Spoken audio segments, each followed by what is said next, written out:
大人，那晚辈有一件事想问。楚风说道。你问。无名烽火说道。我知道会有人想毁掉我，但我觉得大人不在其中。不知楚风所想是否对？楚风一脸认真地看着无名烽火，而楚风此话一出，楚氏天族的族人顿时都沉默了。虽然不再言语，可一个个的却紧张到了极点，甚至连大气都不敢出，而是一脸谨慎地看着无名烽火。他们之所以如此，只因楚风这个问题实在太过尖锐了一些。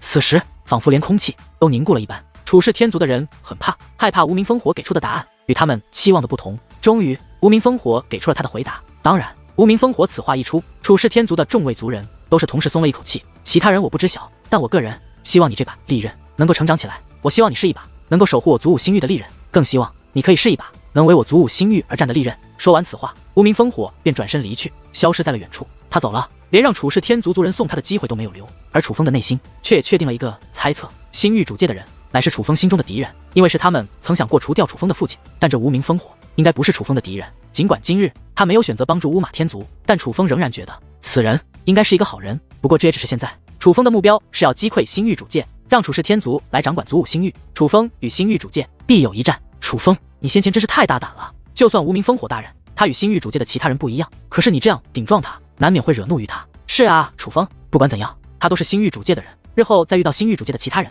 你万万不可这般了。当无名烽火走后，楚汉鹏和楚宣正法等人上前说道：你们可真是够胆小的，就那个人有何可惧的？然而看着那一脸后怕的楚氏天族人，白黎洛不仅不以为然，反而向他们投去了鄙夷的目光。你懂什么？楚氏天族等族人瞥了一眼白黎洛，眼中充斥着毫不掩饰的厌恶。就算白黎洛用解药唤醒了楚氏天族族长，可这并不能让他们对白黎洛产生好感，毕竟下毒的人也是他。诸位前辈，有一件事需要解释一下，之前给族长大人下药的并不是黎洛姐，因为之前发生过的一些事，导致他的体内还有着另外一个意识，那个意识对我充满敌意，所以才会与楚汉卿等人合作，所以那件事与黎洛姐无关。楚风看出楚氏天族族人对白黎洛的敌意，于是赶忙解释起来。他知道倘若他不说，白黎洛是不会解释的。以白黎洛的性格，他根本就在乎楚氏天族族人对他的看法，但是楚风却希望白黎洛能与楚氏天族族人和平相处。原来是这样，黎洛姑娘，先前是我们误会你了，还望你不要介意。得知此事，楚氏天族族人赶忙向白黎洛道歉。只是黎洛姑娘，那个意识现在是暂时被你压制了，还是被你消除了？他会不会？只是楚氏天族族人却又很担心，毕竟白黎洛体内的另一个意识是很危险的。你们放心好了，本姑娘已经将他压制，要不了多久，他的意识便会彻底消失，不会再做伤害你们的事。白黎洛说道。听得此话，楚氏天族族人倒是松了一口气。族长大人，您怎么了？可就在此时，却有人发出担心的声音。原来楚氏天族族长再度昏迷了过去。见状，楚氏天族的所有族人皆是满面担心的围到楚氏天族族长身旁，为其诊断伤势。你们不要担心，他的毒已经解了，只是身体还很虚弱，本来他应该好好休息的，而刚刚想起那个家伙帮忙，太过激动，所以才会昏迷。只要好好休养一段时间，自然会痊愈。白黎洛说道。而白黎洛说的并非虚言，大家诊断楚氏天族族长的身体，也能发现楚氏天族族长的毒的确已经散了，现在的他只是太过虚弱而已。诸位前辈，无名烽火大人腰间的令牌似乎有些特殊，那是特殊的令牌吗？楚风问道。他毕竟见过星域主界的一些人，但却发现无名烽火腰间的令牌，还有那无名刚雄腰间的令牌，以及星域主界其他族人的令牌，都是有些不同的。楚风，那乃是10大高手才有的令牌，自然很是特殊。那令牌代表着10大高手，见令牌如见其人。若是有那令牌在手，不仅仅是保护符，还可以调遣星域主界之人，威慑星域之人。楚宣正法说道。那这令牌该如何判断真假？是否有着特殊的验证方法？楚风问道。当然，若是没有特殊的验证方法，那么有人伪造这令牌，那可怕是要天下大乱了。楚宣正法说道。前辈，可否与我详细的说一下这令牌真伪的验证方法？楚风问道。而楚宣正法也是为楚风讲述起如何鉴别这星域主界令牌的方法。楚风，你为何要问这些？你可莫去伪造这令牌。伪造令牌若被星域主界知道，那可是要被诛杀通缉的大罪。楚汉鹏说道。楚风，太上长老大人所言极是，你可莫要乱来。而此时楚宣正法也忽然意识到楚风问这些可能是有其他的想法。楚风的性格比较大胆，他们真的害怕楚风做出出格的事。太上长老大人，正法前辈，您看，鉴别星域主界令牌简直是祖武星域之人的常识，连小辈们都知道如何鉴别，而我自然也应该知晓，否则若是日后有人拿出这令牌，我都不知该如何鉴别，那岂不是很尴尬？楚风笑着说道。那倒也是，不过星域主界的人一般不会等待别人去要求鉴别这令牌，他们会直接释放出这令牌的力量。楚宣正法说道。那倒也符合星域主界之人的性格。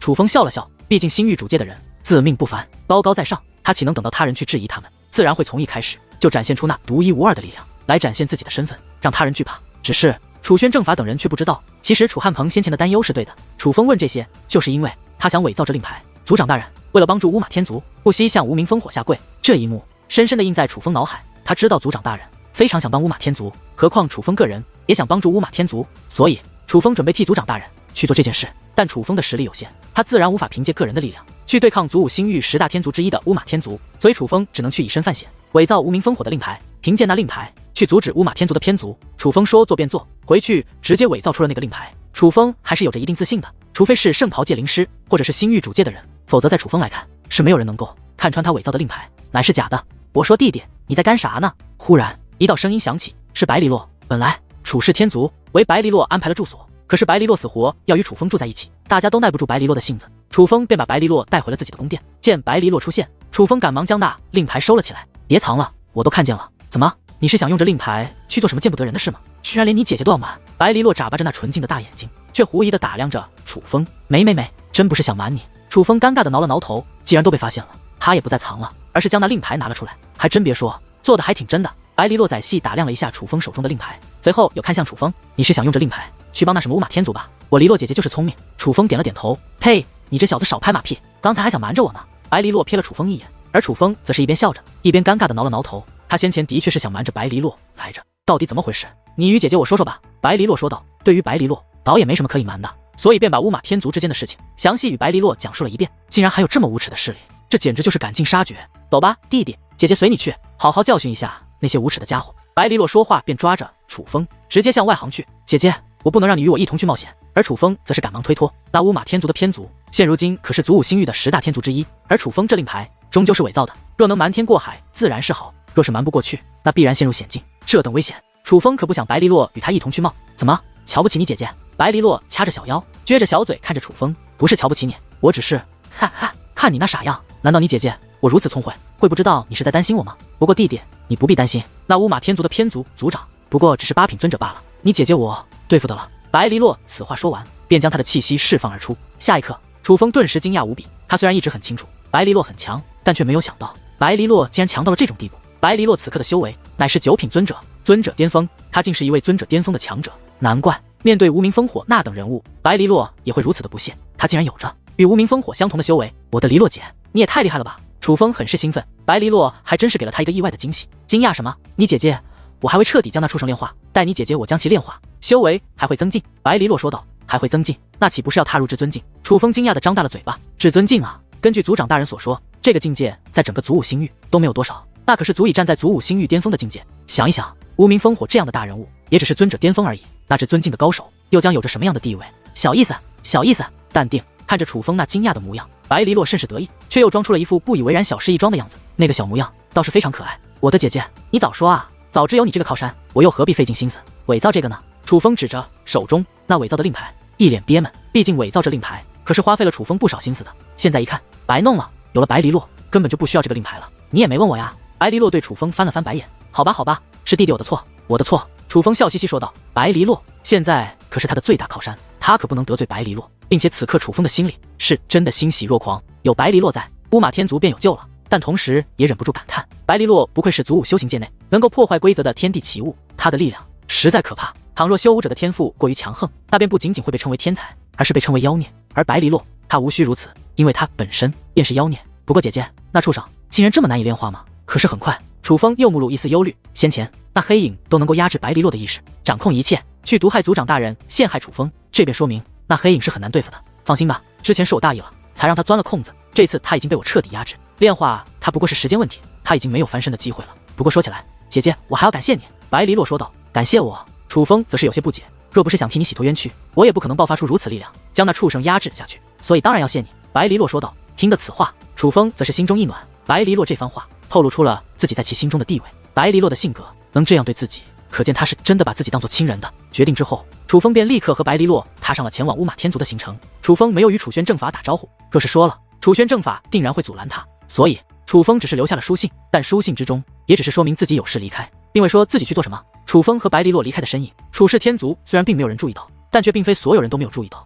此刻在楚氏天族的界限外，虚空之中隐藏着几道身影，那是星域主界的人，不仅无名刚雄在，无名烽火也在其中。看着楚风与白黎洛消失的方向，无名刚雄的眼中忽然闪过一抹狠辣。烽火大人，虎父无犬子，这楚风绝对不是一个省油的灯，我们不如趁现在将其杀了，斩草除根，以除后患。斩草除根？你是疯了吗？听得此话，无名烽火眼中涌现出了一抹不悦，先是狠狠地瞪了无名刚雄一眼，随后摆了摆手，示意新域主界的其他人退下。当那些人退下后，此处便只剩下了无名刚雄和无名烽火二人。大人，属下是不是说错了什么？无名刚雄虽然年龄比无名烽火要年长不少，可是他在无名烽火面前却是诚惶诚恐，生怕那句话说错而得罪了无名烽火。若是杀了楚风，楚轩辕难道会坐视不管？无名烽火问道。大人，那楚轩辕当年便不是我族对手，而他又在楚氏天族那境地关押多年，他的修为早就倒退，成了一个废人，还需要惧怕他吗？无名刚雄问道。瘦死的骆驼比马大，更何况楚轩辕还并没有死，而且有一件事你还不知晓，但现在也应该告诉你了。其实这些年来，我族一直在暗中监视着楚氏天族那个关押着楚轩辕的境地，会时不时的前往那境地，暗中观察楚轩辕的动静。前些年，从表面来看，楚轩辕的修为的确在倒退，可是现在楚氏天族那关押楚轩辕的境地已经被封锁，那封锁的结界很强，6位大人合力都是破不开，可想而知那是怎样的力量。无名烽火说道。大人，那岂不是说那楚轩辕的修为根本就没有倒退，反而增进了？此刻无名刚雄面露慌张之色，那6位大人每一个都是至尊境的高手，他们6位合力都打不开的结界，那是怎样的力量？他自然能够想象，我们多半是被楚轩辕骗了，那境地根本就没有让他的修为减退，并且6位大人猜测楚轩辕可能已经离开了那境地，那个男人已经随着他的儿子一起回来了。无名烽火说道。回来了。听到这3个字，无名刚雄的身体竟然无法自控的颤抖了一下，在那一瞬间，浑身的汗毛都竖立了起来。你以为我为何要来这楚氏天族？就是因为我听闻那楚风回来了，所以我想看一看这个楚轩辕的后人到底有着怎样的水平，从此断定楚轩辕是否也回来了。无名烽火说道。大人，这么说来，我们当年真的被楚氏天族骗了，那楚轩辕根本就没有受罚，而是在闭关修炼。无名刚雄满眼的惊恐，不是他胆小怕事，而是楚轩辕这3个字代表着什么？他很清楚，那是一个非常可怕的男人。也许楚轩辕的可怕，族武星域的其他人只是听闻，还不是真正的了解，但别人不了解，他却非常了解。正因为知道楚轩辕的可怕，星域主界才会视楚轩辕为眼中钉。现在几乎可以断定，我们的确是被骗了。无名烽火说道。卑鄙的家伙，早知如此，当年真不该给他机会，应该斩草除根。无名刚雄说道。你以为狱主大人他当年就不想除掉楚轩辕？当年内战，狱主大人虽然胜了，可也只是险胜，而且狱主大人隐隐感觉到楚轩辕还有未曾使用过的手段，那手段虽不知道是何力量，但却让狱主大人都为之忌惮。无名烽火说道。这么说来，实际上不是狱主大人放那楚轩辕一马，而是想除却除不掉。无名刚雄满面惊讶。无名烽火点了点头。大人，倘若当年狱主都除不掉那楚轩辕，现在的楚轩辕我们岂不是？无名刚雄越想越是后怕。当年我们虽然暗中监视楚氏天族，也的确是楚轩辕为威胁，想过除掉他，可并未真正的撕破脸皮。狱主大人他还是留了一线回转的余地的，否则我们当年若是把事做绝，以楚轩辕的性子，早就对我们出手了。楚轩辕并未对我族出手，说明当年的事他也并未真的放在心上。无名烽火说道。没有放在心上吗？对于无名烽火的这句话，无名刚雄却并不这样认为，他分明记得楚轩辕是一个有仇必报的人。大人，会不会是我们想多了？那结界只是楚轩辕的一个自保的手段，可能是他用某种至宝施展的呢。而他这样做，就是让我们误以为他变得更强了，让我们对他心生忌惮，从而让我们不敢对他儿子出手。无名刚雄说出了自己心中的猜测。你说的这种可能也不是没有，但我觉得可能性很小。无名烽火说道。看来楚轩辕这个威胁我们并没有除掉。无名刚雄感叹道。楚轩辕是威胁，这绝对不假，无论当年还是现在，他都是不可忽略的威胁。但现在我星域主界真正的威胁并不是楚轩辕，而是灵狐天族。无名烽火说道。听得灵狐天族4个字，无名刚雄也是眉头皱起，脸上的忧虑之色竟然变得更浓。身为星域主界的人，他岂会不知道灵狐天族如今的野心？而最让他担心的是，如今的灵狐天族已成气候，他星域主界就算发现了不对，但却为时已晚。他星域主界与灵狐天族注定要有一战。无名烽火说的很对，他们与楚轩辕之间的恩怨尚有一线回转的余地的话，但他们与灵狐天族却已经没有了退路，这一战无法避免，哪怕他星域主界想避免，灵狐天族也不愿意。大人，若是那楚轩辕真的已经离开境地，并且修为真的增进，那他与灵狐天族联手，我们岂不是腹背受敌，必败无疑？想到这种可能后，无名刚雄甚是担心，甚至感到绝望。若是一个灵狐天族，他星域主界凭借多年的底蕴尚可一战，但若是再多一个楚轩辕，那可就难以应付了。在无名刚雄看来，倘若楚轩辕的修为真的比当年还强，那么相比于灵狐天族，楚轩辕才是真正可怕的对手。这点倒不用担心，楚轩辕的性子不可能与灵狐天族联手。现在也不知道楚轩辕究竟是怎么想的，他甚至连面都不露。但也正因如此，在不确定楚轩辕现在的修为之前，我们绝对不能与楚氏天族为敌，否则就真的是把我族逼入绝境了。无名烽火说道。是啊，无名刚雄点了点头。而此次我若是不来，你便闯了大祸了。无名烽火看向无名刚雄的目光变得锋利起来。大人，属下不知闯了什么祸。无名刚雄问道。你难道以为我不知道？你是收取方氏天族好处才定下这场荒唐的对决吗？无名烽火冷声说道。大人，属下知错了，还望大人给次机会。此刻无名刚雄脸色大变，赶忙跪在半空之上，向无名烽火认错求饶。起来吧，我若要罚你，早就罚你了。如今我星域主界面临大敌，可不是自相残杀的时候。无名烽火说道：“多谢大人。”无名刚雄道谢的同时，也是赶忙擦拭自己脸上的冷汗。他先前真的是被吓到了，因为他很清楚无名烽火的性格。无名烽火是非常痛恨族人做出这种下作之事的，曾经就有族人做出勾结他族之事，而被无名烽火废除了修为。今日他能躲过一劫，想必也正因为如今的星域主界面临着灵狐天族和楚轩辕这两大危机。楚轩辕的事本来是个秘密，我本不该与你说。你知道我为何与你说这些吗？无名烽火问道。请大人明示。无名刚雄抱拳请教。我星域主界都知道楚轩辕是威胁，但不是所有人都知道楚轩辕这个人的可怕。族内大部分人是轻视楚轩辕的，而你是为数不多了解楚轩辕这个人可怕之处的人。我与你说这些是有一件事拜托你。无名烽火说道。大人您请吩咐。无名刚雄道。你回到族内找到6位大人，若能直接告知狱主那便最好。你就说我已经见到楚风，此子天赋异禀，要在灵狐鸿飞之上，甚至不亚于当年的楚轩辕。楚风的出现定有原因，我猜测楚轩辕已经离开了禁地，随那楚风回到了星域之中。当年楚轩辕被废除族人身份关押起来，多半是骗局。倘若当年之事真是骗局，那么如今的楚轩辕定然比当年要强，并且这一次他在暗处，我们在明处。幸运的是，那个男人似乎并没有打算与我族开战，只要我族不要再去招惹他，他可能也不会对我族出手。所以务必提醒族人，从今以后切莫再难为楚氏天族和楚风。我们面临灵狐天族的时候，绝对也不可再与楚氏天族为敌了。无名烽火说道。大人，这件事您为何不亲自去说？您去说的话，族内会更为重视。无名刚雄问道。这件事我回到族内自然会说，但现在我还有事情要做。无名烽火说道。属下明白了，大人放心，我会极尽全力去做说明这件事。无名刚雄信誓旦旦地保证道。他这话不是敷衍，而是发自内心的。虽然无名烽火这个人心狠手辣，且甚是贪婪，并不是什么正派人士，可对于星域主界却是忠心耿耿。他曾见识过楚轩辕的实力，深知楚轩辕的恐怖，所以他也深知楚轩辕离开禁地重返星域的后果。此后，无名烽火又提醒了无名刚雄一些事后，无名刚雄便带着星域主界的那些人离开了。此处便只剩下了无名烽火一个人。无名烽火并未打算立刻离去，他站在原地，以敬畏的目光扫视了一眼周围的浩瀚星空，像是在寻找什么。他之所以如此，是因为他惧怕一个人，那个人便是楚轩辕。有一句话他没有对无名刚雄说，也没有对族内的任何一个人说。他个人觉得，现在的楚轩辕怕是已经凌驾于族5星域的所有势力所有人之上，星域主界怕是倾尽全族之力，也不是楚轩辕一个人的对手。星域主界可以得罪任何人，但绝对不可再得罪那个男人了。忽然，无名烽火做出了一个荒唐的举动，他竟然跪在了半空之上。楚轩辕，我不知道你在不在，但我希望你在，因为我想替我族人对你道歉。当年是我族的错，但你也是明事理的人。狱主大人，他不仅仅是星域主界的主人，也是我无名一族的族长，他也要为我们全族的族人考虑。倘若你想要这族5星域的霸主之位，我知道我族挡不住，但我请求您放过我族的族人，给我们一条生路。可笑，无名烽火的这个举动不仅荒唐，且非常可笑。身为星域主界的10大高手，高高在上的他，竟然向楚氏天族的族人说出如此卑微的话，并且他连楚轩辕是否在此都不知晓，却做出了这样的举动，这自然可笑。然而，这也充分地表明了他对楚轩辕的恐惧。若不是恐惧一个人，到了一种地步，又怎么会做出如此荒唐的举动？更何况还是无名烽火这样的人物。无名烽火不仅恐惧楚轩辕，他如今还非常的无力。他知道楚轩辕的强大，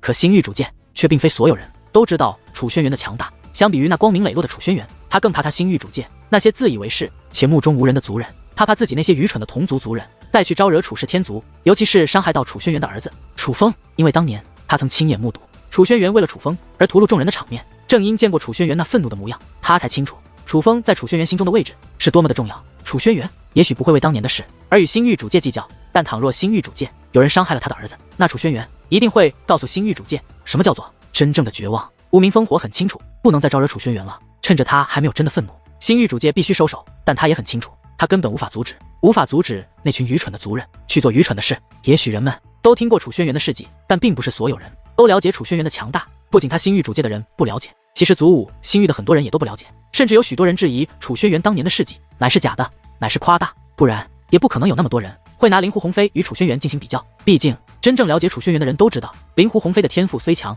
但若与楚轩辕比，怕是连给楚轩辕提鞋的资格都没有。但这世间愚钝的人太多，自以为是的人太多，他当年就曾极力劝过族人不要与楚轩辕为敌，不要与楚氏天族为敌。他觉得以楚轩辕的性格，只要与其交好，就算他日后成长起来，也绝对不会与星域主界为敌。然而那个时候，他却成为了星域主界许多人眼中的懦夫，成为了许多族人眼中的笑话。所有人都觉得他长楚轩辕士气，灭星域主界威风，甚至有人给他扣上了叛族的帽子，要求严惩于他。幸亏星域主界的族长，如今族5星域的域主无名斗天是一个明眼人。无名斗天从未轻视楚轩辕，可无名斗天却不相信，只要在楚轩辕成长时期与楚轩辕交好，楚轩辕就不会与星域主界为敌。身为一名野心家，身为星域主界的主人，身为族5星域的域主，无名斗天只相信他自己，所以无名斗天决定压制楚轩辕，就像当年压制楚汉仙一样，这才发生了当年的那些事情。事到如今，已经证明当年的决定是错误的。真龙是压不住的，楚轩辕无疑便是一条真龙，可那又如何？他很清楚，就算他现在回到族中，说明事情的厉害性，怕也没有多少人会信。当年的局面还会重演，无力，当年有多么无力，现在的他便有多么无力。忽然，无名烽火笑了，他笑得很是无奈。他不仅仅是觉得自己可笑，可笑到对不知道在哪的楚轩辕认错，其实更多的仍是无力。明知道那个方向是死路，却无法阻止自己的家族向那个方向行驶，这种无力感令人绝望。带着这魔苦笑，无名烽火缓缓起身，消失在了夜空的深处。只是他的背影却是那样的落寞，尽是愁色。对于无名烽火与无名刚雄的对话，楚风可不知晓，楚风也完全不知道自己的回归竟给无名烽火带来了那么大的压力。经过一番赶路，楚风已与白梨落来到了乌马天族所主宰的赤州上界。只是当楚风二人走出传送阵的那一刻，竟看到了一群乌马天族的人。可这群乌马天族的人目光如炬，神色冰冷，虽然腰间挂着的的确是乌马天族的令牌，但他们所穿着的衣衫也与乌马圣杰等人不同，而普遍修为也要比楚风所见到的乌马天族族人要强。看到这些人的一刻，楚风心中一沉，他立刻意识到这些乌马天族的族人并不是这赤州上界的主宰者，他们乃是偏族族人。楚风最担心的事情已经发生了，居然来晚了。梨落姐，我们必须要快一点了。楚风看向了白梨落，而白梨落也心领神会，抓着楚风，砰的一声，二人立刻消失在了原地。由于速度太快，更是掀起了一阵飓风，那飓风横扫而去，莫说旁人，就连乌马天族偏族的那些族人也都是被忽然袭来的飓风给掀翻在地。大人，怎么回事？偏族族人纷纷起身，来到了一位老者身前。这位老者不仅是偏族族人，他还有着三品尊者的修为，在偏族之内也是有着一定地位的。只是哪怕这位老者先前竟也被那飓风掀翻在地，虽然那飓风并没有太强的攻击性，可却足以看出那飓风的可怕。是刚刚那两个人？那位老者扫视一眼周围后说道：“是刚刚那两个人。”听得此话，偏族的其他族人也意识到了不对劲，因为此时这里的人都在，唯有那刚刚自传送大阵出来的二人消失了。不过他们也并没有看到楚风和白梨落的样子，因为楚风二人都是经过伪装的。楚风并非胆小之辈，可他毕竟是楚氏天族族人，就不得不考虑楚氏天族的安危，所以这件事他从一开始就没打算暴露自己的身份。大人，怎么会忽然出现这样的强者？莫非是那些废物请来了元首？偏族之人担心地说道。他们口中的废物自然便是正族族人，但是他们可不会称呼那些人为正族族人，若是称呼了，岂不就承认了他们偏族的身份？他们私下都称正族之人为废物，就算是也不用怕，我们此次可是有备而来，若是敢有人插手这件事，那也是自找麻烦。那位老者说道。那倒也是，毕竟我们请来了那位大人。偏族族人笑得甚是得意。小点声，知道请来了那位大人这件事，可不是所有人都知晓，你们不可乱说。老者提醒道。我们知错了大人。那些偏族族人赶忙应下，做好该做的事，就算有那位大人在，我们也要做好我们的工作。老者提醒道。遵命。那些人立刻回到了自己的岗位，还有人去发出了消息，他们在这里就是监视那些来到此处的人，若是发现不对劲者，便会立即传达消息出去。虽然他们已经发现了两个不对劲的人，但老者却依旧有恃无恐，却满面自信。你们这些废物，谁都躲不过去！你们当年给我们先辈们的耻辱，我们如今要彻彻底底的还回去。老者低声自语，且说这话的时候，无论是目光还是话语，都充满了十足的恨意。经过白梨落的全力赶路之下，楚风二人终于来到了乌马天族之外。只是那偌大的乌马天族竟然被一股磅礴的结界阵法给封锁了。乌马天族的领地本就很大，可这结界竟从天上地下将乌马天族彻底封锁，这等力量简直震撼人心，并且那结界并非是隐藏的，所有人都能够清晰的看到。而结界之外竟然到处都是乌马天族的族人，但那并非正族族人，全部都是偏族的族人。这些外来之人就像是这赤州上界的统治者一般，立于虚空之巅，高高在上，目中无人。这样的场面已经引起了赤州上界之人的注意。此时不仅周边的居民全部聚集过来议论纷纷，听闻消息的人也都在纷纷向此处赶来。虽然不知道乌马天族的正族与偏族究竟发生了什么，可看到这个场面，赤州上界的各方势力也都是面露不安，隐隐间感觉到可能要有大事发生。我说弟，这结界有点厉害，除非强攻，否则怕是不好进。白梨落说道。梨落姐，先等一下，我先看看里面的情况。此刻楚风与白梨落立于虚空之上，楚风凭借天眼能够洞穿那封锁结界，看到里面的情况。现在偏族与正族似乎在进行交涉，那不好的场面还未发生。楚风知道乌马天族族长应该是在想办法解决问题，现在楚风若是贸然出手，搞不好会影响正族与偏族的关系，所以楚风打算先观察一下。凭借他的天眼，他就算听不到里面的对话，可用看的也能知道他们在说什么。楚风想根据情况再做决定，若是乌马天族他们不能解决这场危机，楚风自然会出手相助，但若是他们可以自行解决，那楚风不仅不会出手，连面都不会露。只是此时楚风却是眉头紧皱，虽然正族与偏族烽烟未起，可楚风却能看得出来，这情况并不乐观。乌马天族的所有族人，这赤州上界的主宰者们，此刻竟如同囚犯一般，被全部驱赶到了一片空地之上。那密密麻麻的人群会集成了真正的人海，无论老人还是孩子都在其中。可是这些原本赤州上界最高傲的族人，此刻他们的脸上却是挂满了不安与无助。莫说孩子们在哭泣，就连一些妇人也在哭泣，不安与恐惧弥漫在这浩瀚人海的每一处，甚至是每一个人的身上。而那些偏族之人却宛如天神一般，屹立在虚空之上，望着下方的正族族人。他们的眼中不仅没有一丝怜悯，反而嘴角还挂着讽刺的弧度。在他们眼中，这些正族之人早就不是他们的亲人，而是他们的敌人。族长大人，不可呀，不可呀！此时，正族的一些长老在全力阻拦一个人，那便是他们的族长。然而乌马天族族长却是推开了他们。今日的决定由我一人背负，我知道我将成为乌马天族的耻辱，我对不起列祖列宗，也对不起你们。可为了我族能够延续下去，我不得不如此。族长大人，您别这样说，是我们无能，是我们对不起您。此时，正族的长老们竟然痛哭流涕，他们都知道他们的族长大人做了怎样的决定，而这个决定对他们所有族人来说都是一种侮辱，只是他们却已经没了选择。只是看待这样的正族族人，偏族族人不仅依旧没有动容，嘴角上扬的弧度却是越来越高，他们就像是在看待一个笑话，而这个笑话他们甚是满意。乌马炎天，我答应你们的条件。忽然，乌马天族族长望向了虚空之上的一道身影，这位老者并未立于虚空之上，而是坐在战车之上，周围更是偏族顶尖高手簇拥，宛如皇帝一般，藐视一切。此人正是乌马天族偏族的族长乌马炎天，一位8品尊者境的修武高手。对于乌马天族族长的话，乌马炎天就像是没听到一般，懒洋洋地看着他，没有任何回应。见状，乌马天族族长再度开口：我乌马天族所有族人今日更改姓氏。然而他此话说完，乌马炎天依旧没有回应。不仅是乌马炎天没有回应，那些偏族族人都没有任何回应。对于乌马天族族长这个决定，他们就像是早有预料一般，没有一丝惊讶可言。乌马炎天，我希望你能够信守承诺。乌马天族族长再度说道。忽然，乌马炎天笑了，他的笑容之中满是讽刺，这让乌马天族的族人更加不安了。乌马炎天，你笑什么？乌马天族族长问道。乌马炎天微微起身，眯着眼睛看向乌马天族族长，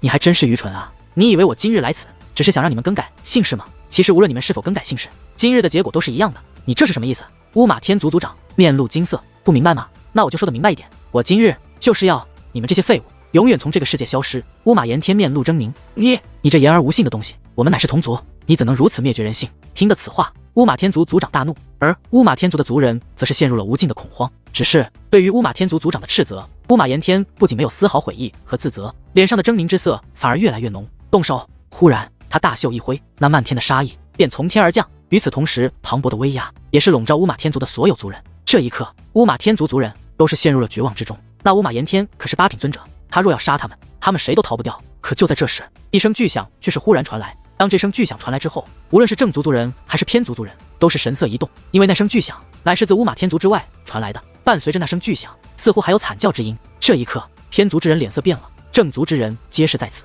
那惨叫之音，岂不是他们偏族族人？族长大人，有人破开了封锁结界，并且打伤了我族族人！偏族之人惊呼出声。而他此话说完，2道身影便飞掠而来，最终落在了正族之中。那乌马天族族长的身旁，这2位自然便是楚风和白梨落。当楚风和白梨落落下后，就连偏族族长乌马炎天也是眉头皱起，就更不要说偏族的其他族人了。先前还高高在上，宛如天神一般的他们，此刻脸上或多或少都涌现出了不安。毕竟白梨落散发的可是9品尊者的气息，这股气息比他们的族长大人还要高出足足1品。这代表着什么？他们都心知肚明，他们都知道麻烦来了，真是小看你们了，居然请来了这样的帮手。乌马炎天看着乌马天族族长的眼中杀意更浓。那2位是族长大人请来的帮手吗？原来族长大人早有准备，我们有救了，我们有救了！乌马炎天此话一出，乌马天族的众位族人则是欣喜若狂，简直有种逃出鬼门关的感觉。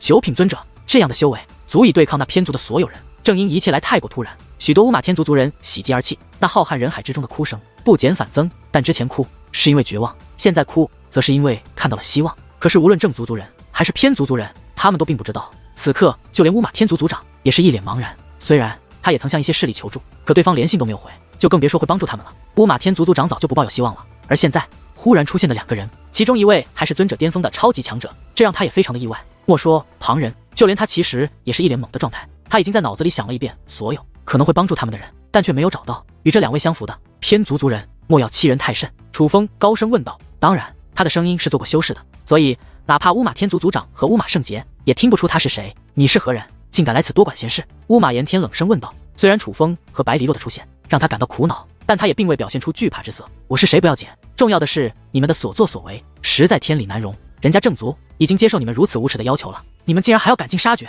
你们还是人吗？楚风说道。而楚风一番话显然击中了乌马炎天的痛处，使得乌马炎天勃然大怒，竟指着楚风大骂出口：狗杂种，你叫谁偏族？你说谁是偏族呢？我们乃是正统，就算有所谓的偏族，也是这群废物，而绝非是我们。乌马炎天说话的时候，不仅声音如雷，更是杀意弥漫。看来他是真的动怒了。偏族就是偏族，你们要正视事实，可不要自欺欺人。倘若你们当初不是偏族，今日又何必这样欺压正族？还不就是当年怀恨在心，今日便要报复？说起来，当年正族势大之时，对你们也未曾太过欺压，更不曾想过让你们灭族。再看你们今日的所作所为，简直就是正邪之别。只论这心胸，你们偏族与人家正族就差了不止一星半点，也难怪你们是偏族，他们是正族。我想这就是原因所在吧。楚风继续说道。楚风此话说出，乌马天族的族人暗暗点头。楚风简直就是说出了他们的心声。当年他们正族强盛时期，虽然也有打压偏族，但也只是逼于形势不得不为之。说到底，还是把偏族当家人的，哪像这偏族竟要赶尽杀绝。可是偏族的族人可就更加恼火了，尤其乌马炎天，此刻的他已经站起身来，不仅满面怒色，杀意磅礴，在他的额头之上竟然涌现出了一道天字雷纹。天字雷纹涌现，他的气息也是从8品尊者提升到了9品尊者。我虽然不知道你是谁，但就冲你这份大言不惭的言论，今日我就要取你的狗命！乌马炎天此话说完，这方天地的空气都变得冰冷刺骨，所有人都知道他是要出手了。等一下！可就在此时，白黎洛的声音却是忽然响起。他一开口，所有人都是一惊，包括那被楚风气的恼火，准备收拾楚风的乌马炎天，竟也是赶忙收回了自己出手的打算。他们都听得出来，先前的那句话好像是一个女孩子说的，那可不是一个女子，而是一个孩子，一个女孩子的声音。最重要的是，他们能够感受到那气息是从那个矮个子的人身上散发的，但人们都没有想到，这个矮个子的家伙会是一个女孩子。她究竟是故意伪装的，还是说她真的是个小孩子？此时，包括乌马炎天在内，所有人都有这种猜测。倘若是伪装的，那其实没什么；可倘若她真的是个孩子，那这件事情可就不简单了。一个孩子拥有尊者巅峰的修为，整个祖武星域都没有这么可怕的存在。倘若他是外来之人，那么具有如此实力，身后是怎样的背景，人们连想想都觉得可怕。还有谁敢招惹于他呢？这件事本与你们无关。若是你们现在离开，我可以让你们一马。尽管乌马炎天也意识到那个9品尊者可能不是寻常之辈，可他并没有表现出内心的担忧，反而依旧态度强势。我想你是误会了，其实我是想提醒你一件事。白黎洛说道。何事？乌马炎天问道。我劝你最好不要对他出手，因为你若是胆敢对他出手，本姑娘我会打的。你连你姥姥都认不出。白黎洛说道。大言不惭，老夫今日若是不给你一些教训，你是真不知道我乌马天族为何是10大天族之一。乌马炎天此话说完，猛然一掌轰出，一道巨大的武力掌印便在其身前凝聚，如同大山一般，向楚风等人压迫而来。他这一掌哪里是要教训楚风和白黎洛这么简单，他是要抹杀掉楚风以及乌马天族的所有人。此掌一现，乌马天族族人都是闭上了眼睛，在他们看来，这根本不是一掌这么简单，这是索命的力量，是他们的末日。然而面对乌马炎天这一掌，白黎洛却是轻哼一声，随后只见其手指对着虚空一点，一道光芒宛如利剑一般自其手指飞掠而出，巨响传来，那光芒利剑不仅洞穿了武力手掌，更是使得那武力手掌瞬间粉碎。当那武力手掌被摧散的武力如星光一般四散飞舞之际，人们却是神色大变，尤其是那些偏族族人更是满面惊慌。原来白黎洛这一击不仅仅是轰碎了乌马天族族长的攻势，那光芒利剑竟洞穿了乌马天族族长的身体。族长大人！此刻骗族族人皆是紧张坏了，他们族长大人脸色很差，并且气息也是越来越弱，这绝对不是简单的皮外伤，否则族长大人不可能如此。这一刻，人们却也都下意识的看向了白黎洛一眼，直到此刻，他们才清楚，这个发出小女孩声音的家伙是一个多么可怕的家伙。同等修为之下，乌马炎天可谓是少有敌手，可是在这个家伙面前，竟只是一击就败下阵来。你到底是什么人？此刻，乌马炎天看向白黎洛的目光变得异常凝重，他可是使用了天级雷纹，才把修为从8品尊者提升到了9品尊者的地步，并且先前的一掌也不是寻常的一掌，但白黎洛却是随后的攻势，他与白黎洛的差距简直天壤之别，这让他不得不正视眼前的2个人。然而乌马炎天此话问出后，白黎洛却并没有回应。起初人们觉得白黎洛是没有将乌马炎天放在眼里，这还让乌马炎天略显尴尬。可是很快楚风发现了不对。姐，你没事吧？楚风来到白黎洛身旁，以暗中传音问道。爹，你快走，别管我。黎洛以暗中传音回道。白黎洛此话说完，便忽然半跪在了地上，身体也是开始不断变换。黎洛姐！见状，楚风赶忙搀扶住白黎洛。可恶，这畜生居然又……你快走，否则就算那乌马天族会放过你，这个家伙也不会放过你。之前他害你身败名裂不成，这次若被他占据我的身体，他定会亲自出手。白黎洛说道。听得此话，楚风也是知道此刻到底是什么情况了，是那个黑影。白黎洛并没有真的压制住那黑影，此刻那黑影对白黎洛发起了反扑。白黎洛似乎很痛苦，他竟然撕碎了身上的长袍。当那长袍被撕碎之后，白黎洛的真容也是浮现而出，这个丫头竟真的是个孩子。此刻人们甚是惊讶，不仅是偏族族人，正族族人也是如此。他们不管用什么方法都看不出白黎洛的真实年龄，只能凭借白黎洛的容貌判断她的年龄，而白黎洛的容貌就是一个小孩子。不对，这丫头似乎是个怪物。但很快白黎洛的容貌便开始变得扭曲，黑色的气焰自其体内释放而出，很快白黎洛的肉身也是随之消散，化作了黑色的气焰。黑色气焰有2个影子，似在挣扎，似在颤抖，甚至发出古怪的声音。令人毛骨悚然。快走，你快走！白黎洛大吼起来。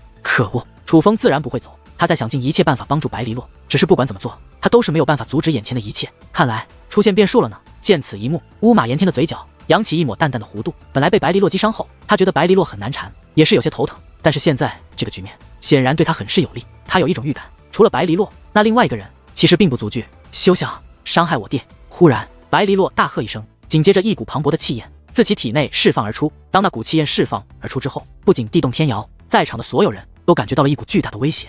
此刻，无论是正族还是偏族，就连楚风也是眉头一皱。相比于乌马炎天先前的攻势，此时白黎洛所散发的气息要恐怖数倍。这股力量若是横扫而出，所有人都要死。黎洛姐，你……但是很快，楚风却是神色一动，他惊愕地发现，白黎洛这股强大的力量，并不是对旁人释放的，而是对自己释放的。白黎洛竟是用着强大的力量来对付自己的。白黎洛一大口鲜血喷洒而出后，那黑色气焰已经消散，他恢复了原来的模样。只是此刻的他脸色铁青，并且恢复模样之后，便直接向地面栽倒而去。楚风赶忙搀扶住了他。只是当楚风抱住白黎洛的那一刻，楚风却是心中一沉，满面的担忧。此时的白黎洛身体冰冷如冰，并且非常的重，哪怕楚风这等修为，可以意念之间破碎虚空，踏碎大地，甚至是吹干一片汪洋，但楚风抱住白黎洛竟有些艰难。逆向封印，楚风虽然不能确定，但他心中却有了一个猜测，白黎洛应该是无法阻挡那影子占据他的身体，被逼无奈之下施展了逆向封印，把他和那影子一起封印了。我说，小兄弟，你的这位朋友似乎是遇到了些麻烦，那么你自己又当如何呢？我劝你还是走吧，不要再参与这件事了。你若现在走，我就当做什么都没有发生过。乌马炎天对楚风说道。他知道白黎洛出了情况后，楚风已经不足为惧，但是他还不清楚白黎洛与楚风的底细，所以他仍不想撕破脸皮，哪怕白黎洛打伤了他，他仍想放楚风他们走。这位朋友，虽不知道你是谁，但我乌马天族非常感谢你能出手相助，这份恩情我族铭记在心，但我族并不想牵连你们，你还是走吧。此时就连乌马天族族长也是开口相劝，在他之后，乌马天族的不少人也是开口相劝。乌马天族有些人还是很有骨气的，虽然他们不想死，但也不想牵连楚风。我今日既然来了，就绝对不会这样走。楚风将白黎洛背在身后，望向了乌马炎天。此时乌马炎天眉头微微皱起。楚风有特殊长袍自身，他看不到楚风容貌，但却能够感受到楚风的目光，那种决意是他所不想见到的。看来你是心意已决，非要与我乌马天族为敌了。乌马炎天冷声说道。正解。楚风道。哼，那就要看看你有没有与你那个小姑娘一样的本事了。乌马炎天冷哼一声，狂风大作，虚空震颤，那磅礴的威压便再度释放而出。说实话，我并没有我姐姐的实力，但是今日你怕是不敢动我。楚风说道。哈哈，真是笑话，你既有自知之明，又何来如此自信？老夫今日就要你看看我到底敢不敢动你。乌马炎天的威压开始变得更具威胁，连虚空都被那威压摧残得如镜面一般破碎开来，这方天地陷入了无尽的黑暗之中，能看到的唯有乌马炎天以及他那强大的威压，如同猛兽一般呼风唤雨，搅乱天地。只是面对此等威压，楚风却是毫无惧色。只见其手掌自乾坤袋划过，一道令牌便出现在了手中。乌马炎天，你可认得此令？楚风说话间，便将那令牌丢向了半空之中。令牌来到半空之上，忽然停滞了，紧接着一道耀眼的光华散发而出，如同烈日一般普照大地。原本黑暗的天地被那光芒所覆盖，最重要的是，那光芒释放而出之后，竟有一道声音也是随之炸响。吾乃星域主界，无名烽火，见令如见人，如有抗令者，格杀勿论。那声音自令牌之中传出，而那正是无名烽火的声音，竟是星域主界10大高手无名烽火大人的随身令牌。此刻正族族人欣喜若狂，而偏族族人则是脸色发青，就连乌马炎天的一张老脸也满是惧怕之色。此时他已经收回了自己的威压，这方天地恢复成了往常的模样，但是那令牌依旧健在，那充斥着王者气息的光芒依旧普照着这方大地。虽然无名烽火的声音只响了一次，可那声音却依旧在众人的脑海中回响着。你们是星域主界的人？乌马炎天看向楚风，他的眼中第一次涌现出了敬畏之色。我是何人不重要，重要的是我有此令在身，你敢抗令吗？楚风手掌一抬，那立于高空之上的令牌便落入了楚风手中，且恢复了原状。但此时莫说偏族族人，就连正族族人看向楚风的目光之中也充满了敬畏之色。我在问你话，你竟不答，莫非真要抗令？楚风凝声问道。在下乌马炎天，无胆违抗无名烽火大人之令。乌马炎天虽然很不情愿，可他还是对楚风抱拳施礼，以展谦卑。不敢，他自然不敢。楚风这令牌伪造的非常的真，他们根本就看不出破绽。看到乌马炎天如此，楚风的内心也是松了一口气，毕竟只有他知道这令牌其实是假的。可就在此时，一阵大笑却是随之响起，紧接着一道老者的身影也是随之而现。当这位老者出现之后，莫说楚风神色大变，就连正族族人也是神色大变。这位老者乃是星域主界的族人，拜见大人。可是相比于楚风和正族族人的惊讶，此刻乌马炎天等人却是赶忙施以大礼。对于此人的出现，他们似乎早有预料，并无惊讶可言。此人乃是星域主界的一位长老，叫做无名岩。他的名气虽然不如无名刚雄大，可是无论身份还是实力，其实与无名刚雄都是相同水平，在整个祖武星域也是非常具有地位的存在。糟了，看到这无名岩后，乌马天族族长暗叫不好，他能看得出来，这无名岩绝对是乌马炎天请来的帮手。忽然，无名岩探手一抓，楚风手中的令牌便被其吸入了掌中。小子，你这令牌伪造的很真，但是有一点，你可能不知道，我乌马天族的令牌乃是用无名纯铁打造，除非至尊境高手，否则没人可以损坏此令。此话说完，无名岩手掌一握，只听砰的一声，其手中的令牌便粉碎了。果然，这是伪造的。无名岩淡淡的笑了起来。原来他先前觉得楚风这令牌是伪造的，也只是猜测，但将这令牌毁坏后，他便知道这令牌乃是真的了。大胆，竟敢伪造无名烽火大人的令牌，我倒要看看你到底是什么人！就在此时，乌马炎天怒喝一声，下一刻，他竟来到了楚风身前。只见其手掌按在楚风肩膀之上，随后强大的力量涌入楚风体内。砰的一声，楚风所穿的长袍不仅破碎，楚风的真容竟也浮现而出。楚风，此刻乌马天族族人目光大变，尤其是乌马天族族长和乌马圣杰等人，他们一眼就认出了楚风。他们谁都没有料想到，这个来帮助他们的人会是楚风。楚风，难道你是楚氏天族族人？那高高在上的无名岩问道。我楚风一人做事一人当，这件事与我楚氏天族无关。楚风说道。你倒是有情有义，不过伪造令牌乃是大罪，今日不仅是你的忌日，你昨也别想好过。乌马炎天，给我废了他！无名岩冷声说道。遵命。乌马炎天的脸庞变得狰狞，说话间便准备释放出自己的力量，将楚风抹杀。可是还不待乌马炎天出手，他的脸色便忽然变得苍白。他感觉到一股极其强大的力量封锁住了他的动作，不仅仅是他，此时在场的每一个人都感受到了那股强大的力量，就连无名岩也不例外。谁说这令牌是伪造的？与此同时，一道声音也是随之响起，人们顺声观望。当他们看到那位来者之后，不仅乌马炎天面露景色，就连无名岩也是满面惊恐，因为那个人他不可能不认的，此人正是星域主界的10大高手之一无名烽火。见到无名烽火，乌马炎天赶忙放开了楚风，且吓得跪在了地上。天族族人惊了，正族族人也惊了。明明那无名岩已经验证了楚风那令牌是假的，怎么无名烽火本尊还会出现？那么那个令牌到底是真的还是假的？这到底是怎么一回事？但是相比于这些，他们更关心的是无名烽火为何会插手这件事。然而他们不知道的是，就连楚风自己看到无名烽火出现之时，也是吃了一惊。无名岩，你胆敢治我的命令？无名烽火将那冷漠的目光投在了无名岩身上。大人，属下不敢，只是什么？无名烽火目光变得更加冷漠。没什么，是属下愚钝，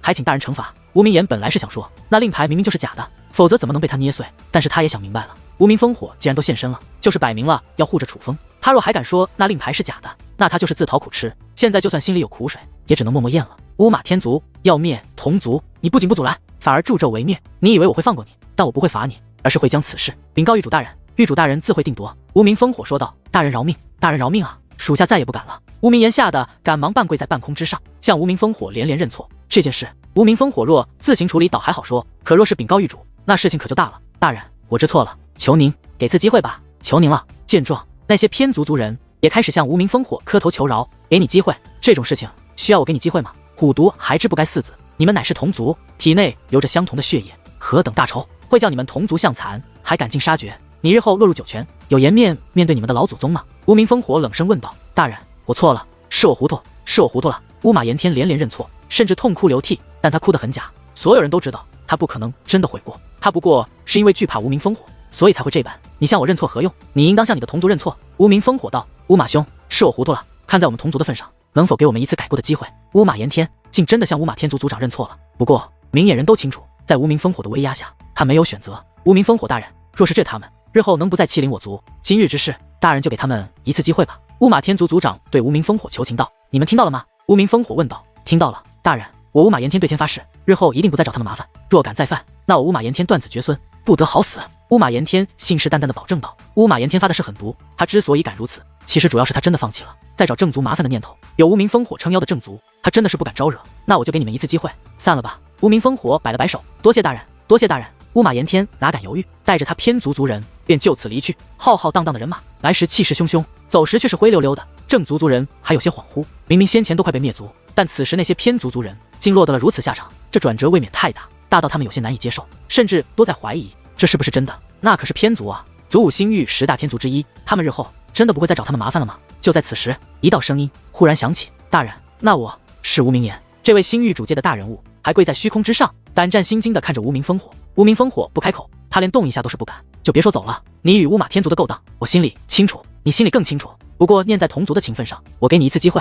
但假如那乌马天族还敢来犯，我绝对不会只找乌马天族的麻烦。你也别想逃。无名烽火凝声说道：“属下明白了，属下会督促他们。他们若敢再找正族族人麻烦，我绝不放过他们。”乌明言保证道：“退下吧。”无名烽火摆了摆手，无名言也是赶忙退下。只是他临走之前，却是不由自主地扫了楚风一眼。他知道无名烽火今日来此，绝对不是乌马天族正族族人能请来的，他们根本没这个能力。无名烽火来此，是因楚风而来，只是星域主界与楚氏天族当年可是敌对关系。